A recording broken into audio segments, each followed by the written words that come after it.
राजकीय वर्तुळातल्या चर्चांना फार किंमत द्यायची गरज नाही. काल माननीय राज ठाकरे काल मातोश्रीवरती होते ना, का कोहळा मिळाला म्हणून ते आले होते का? आणि तुम्हीच त्यांची मातोश्री बाहेर हसत हसत बाहेर पडतानाची छायाचित्र दाखवलीच ना. तर तुम्ही कोण ठरवणार आवळा कोहळा? तुम्ही नाही ठरवू शकत. रावसाहेब आपण म्हटलं की मनसे आणि शिवसेनेची भक्कम आहे, मात्र एकीकडे राजकीय वर्तुळात अशा चर्चा आहेत की आपण आवळा देऊन कोहळा काढून घेतला मनसेकडे. राजकीय वर्तुळातल्या चर्चांना फार किंमत द्यायची गरज नाही. काल माननीय राज ठाकरे काल मातोश्रीवरती होते ना, का कोहळा मिळाला म्हणून ते आले होते का? आणि तुम्हीच त्यांची मातोश्री बाहेर हसत हसत बाहेर पडतानाची छायाचित्र दाखवलीच ना. तर तुम्ही कोण ठरवणार आवळा कोहळा? तुम्ही नाही ठरवू शकत. राज साहेबांना त्यांच्या पक्षाला जास्तीत जास्त जागा मिळाव्यात, जिंकून याव्यात अशी आमची इच्छा आहे आणि भावना आहे.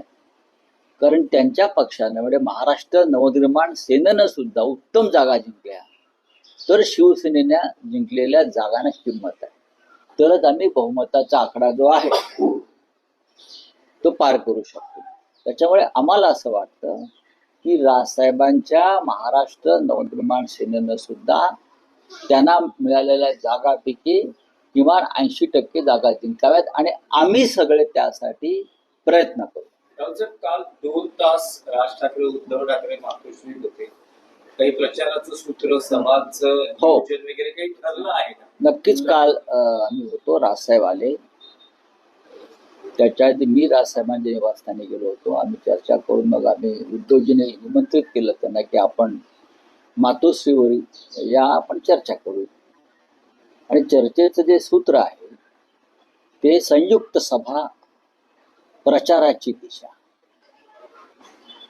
शिवतीर्थावर सभा किंवा मुंबई, नाशिक, कल्याण, डोंबिवली, ठाणे इथे संयुक्त सभा कधी आणि कशा प्रकारे घ्यायच्या याच्यावर नक्कीच काल चर्चा झाली. त्यात लपवण्यासारखं काही नाही. जाहीरनाम्याचं प्रकाशन, संयुक्त जाहीरनामा, त्या संदर्भात चर्चा झाली आणि ती सकारात्मक झाली, व्यवस्थित झाली. त्याचे काही आता आम्ही त्या संदर्भातल्या काही गोष्टी आम्ही आज ठरवून टाकू.